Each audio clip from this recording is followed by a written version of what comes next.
ain't see me, you Stevie. Wondering how I reach more evolutions than Eevee and make it look easy.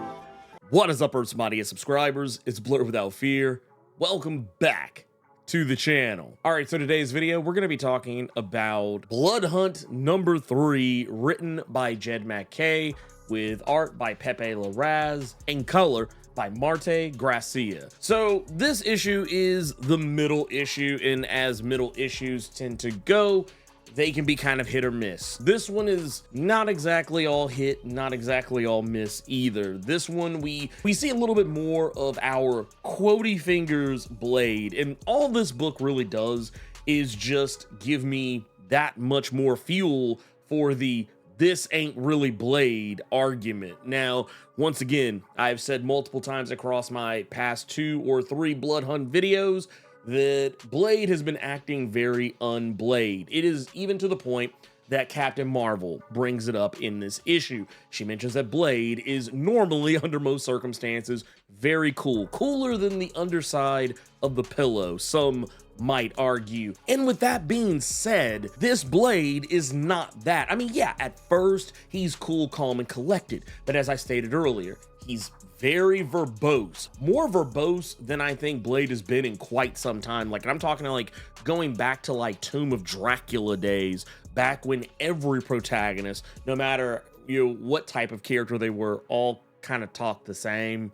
They all had really long speeches, drawn out speech bubbles, because that's just what heroes did back then. But as Blade has evolved into the character that he is today, Blade has become more of a man of action, not so much of words. And in this, not only does he talk way too much, like, I mean way too much, he's also using words and speaking in a cadence and type of dialect that we just don't associate with Blade. Something, as Carol points out, is wearing his face, and I've said this a lot. I've been saying it since issue 1 that something ain't right here. This guy is acting very unBlade, and not only is he acting very unBlade, even when Blade is frustrated, he doesn't let people see his anger, and he's allowing the vampires of the Blood Coven, as well as his other subordinates, to see him incredibly pissed off. Like, this was basically Jed MacKay telling us, this ain't Blade. Like, something is controlling him, something is piloting him, and I think maybe by the next issue we'll probably learn Blade is little more than a passenger in his own body right now, which I think would be honestly sometimes a fate worse than death, considering on who's piloting the body. And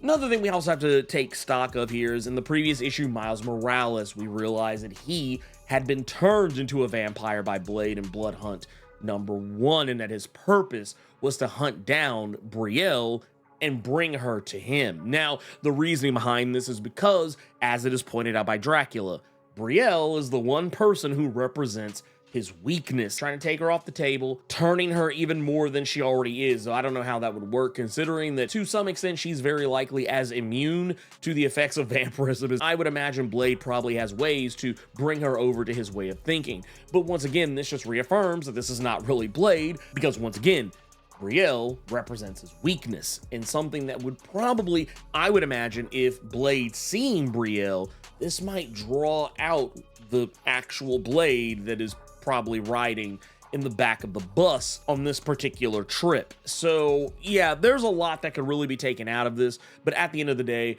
one of the things I actually did not think about, and this is when I was going over the Dracula Blood Hunt tie-in issue, was that at no point does Dracula inform Brielle, and not even in Blood Hunt number 2, at no point does Dracula inform Brielle of what's actually going on. It's one of those things, everything's moving so fast and loose, you don't even really think about it. But in this issue, we actually get a little bit of time to meditate on it, and it becomes that much more clear. Brielle has no idea what is going on the entire time, so when it is brought up that her father, who she has only just recently had knowledge of at this particular point, and who she loves as though she has known him all her life, she is now trying to compartmentalize the fact that her dad is not really acting like her dad anymore, and now she is being conscripted to unalive him, which is kind of funny when you think about it. But obviously Brielle is not going to go through with the plan. She seems incredibly shocked, incredibly appalled, and she just kind of storms out. to which Dracula and Miles Morales have to go chase after her. And this is going to make for even more interesting shenanigans going on with Dracula, and because by this point you have a vampire, you have a recently vampirized Miles Morales, and you have a Dracula who is pretty much kind of the progenitor of all this shit. I don't know whether or not any of this will play out in the Dracula Blood Hunt tie-in, or if it's going to play out more in the Miles Morales Spider-Man tie-in, or if it's just going to be a little bit of both. But whatever is going on here, I feel like this is going to make up for a unique situation, because this is not Miles Morales' first encounter with Belle. They've actually met prior in Cody Ziegler's Miles Morales Spider-Man series up to this point. So yeah, this is one person who's kind of like Brielle's new friend in the superhero community, and if anyone's going to be able to help her, get through this, it would be Miles Morales. And in case you're wondering why Miles, who seemed like he was ready to bite necks in the previous issue, is perfectly fine now, it's because Doctor Strange and Clea were able to cast a spell on him to get all that shit up out of him. I mean, he's still a vampire, but he's not like lost his whole damn mind. He's actually got his senses back about him. As for Black Panther, Black Panther is seen a little bit in this issue. You can see he's still fighting back against Blade's influence, but it also seems that he has found the thing that Blade wanted him to find. And what ultimately ends up happening is there is a temple of the first blasphemy that is unleashed, something that has existed since the time of old Atlantis, something that comes up quite a bit. And I feel like it's one of those things that if you're more deeply in tune with the Namor side of things, maybe this is something that might be familiar to some people. While I am familiar with Namor, I don't really think this is anything I've seen before. And in all likelihood, it's probably something that's new, but maybe at the same time, a deep cut to something else. But this definitely seems like something new to me. That said, we know that Black Panther is fighting back against this, and I feel like that struggle is something you're just gonna have to go back to Black Panther Blood Hunt to see, which, to be fair, not necessarily the worst thing in the world, considering it's one of the few Blood Hunt tie-ins that I think is legitimately good. We also get some hints and teases as to what's going to be going on with the Moon Knight Blood Hunt tie-in, which we see that Hunter's Moon and Tigra are going to be teleported somewhere by Clea and Doctor Strange, and they're going to be taking one more person with them. They always keep referring to it as one more person, like they're not saying exactly who it is. The one more person could honestly be anybody, but as far as we know, I mean, it could be either Reese, it could be Soldier, it could be 8-Ball, though the way they keep talking about it, it seems like they're being very selective on how they say who it is. Like, they don't want to reveal who it is, which I think is kind of funny, considering that they say one more person to them as if Clea and Doctor Strange automatically know who they're talking about,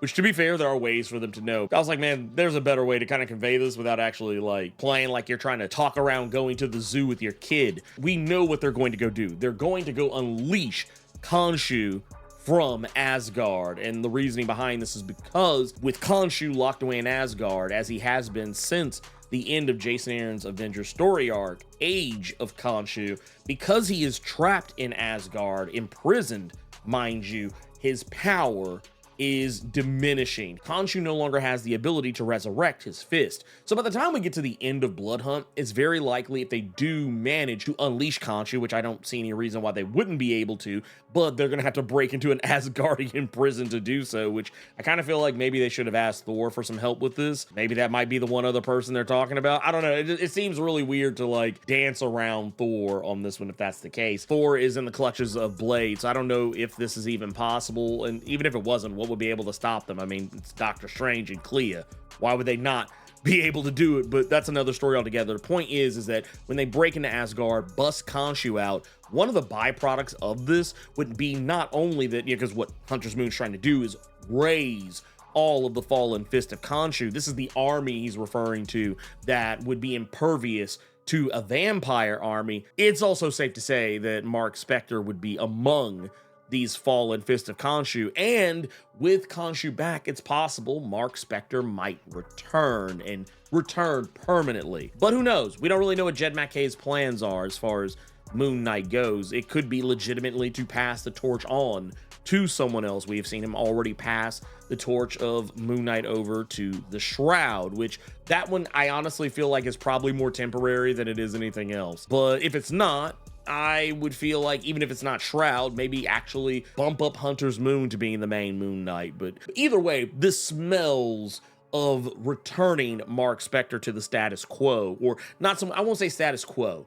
That sounds kind of dismissive. Let's just say just returning him to this mortal coil. All in all, it's pretty solid. We get to see Sam Wilson do his icon stuff. We get to see him deliver a speech that I feel would make even Captain America weep. Brings up all of the things that have tried to attack the Earth in the last like 2, 3, maybe even 4 years, and even some stuff from, you know, before that, like mentioning Galactus, but also bringing up Null, bringing up the Kotati from the events of the Empire Marvel crossover event, and you just basically recounting how time and time again someone always seems to be of the belief that they can take Earth over or wipe out all of humanity on Earth, or just destroy the planet in general, and every time the Avengers rise to the occasion and stop them. And that is basically the sentiment that Sam is trying to get across, and it's the very thing that Blade didn't want to happen, because now he has given people hope. That's why he wanted to turn him, so that way there wouldn't be any rousing speeches.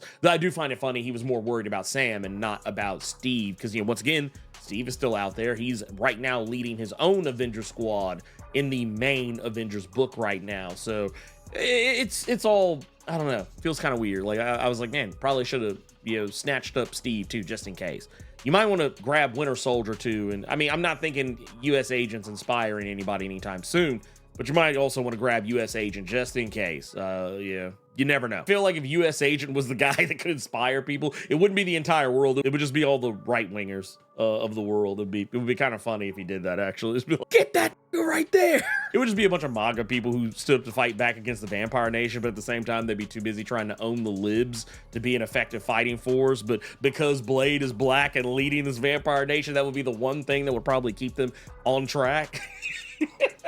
I'm just goofing here at this point. I'm just trying to have fun. Like I said, this book is fine. It's fine. Yeah, I think at the beginning of this video, I said this book was kind of a little bit of hit, a little bit of miss. I would actually go as far as say it's probably a little more hit than miss, actually.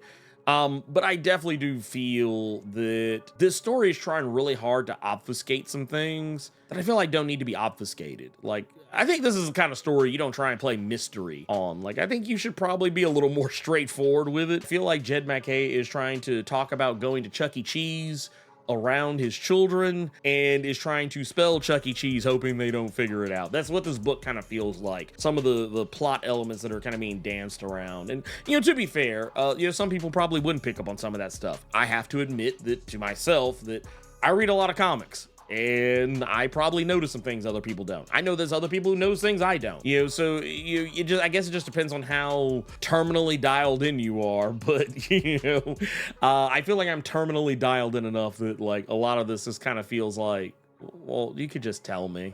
I'm good. But once again, he's not writing these comics specifically for me. So, I mean, while it is a criticism I have, it's not one that I think is, like, you know, the most pressing one. I mean, it's just it's a personal preference of mine. I don't like the idea of obfuscating obvious information, but, you know, sometimes it can be effective and other times it can just be annoying. You guessed it, obligatory channel outro time. If you're not subscribed to the channel, consider doing so. Clicking that subscribe button and tapping that notification bell ensures that you get more videos just like this one, and you don't miss any of my other content that I drop throughout the week, plus my live streams every Thursday and Saturday. And if you enjoyed the video, make sure you click that like button, keep it plus ultra, and sound off in the comments.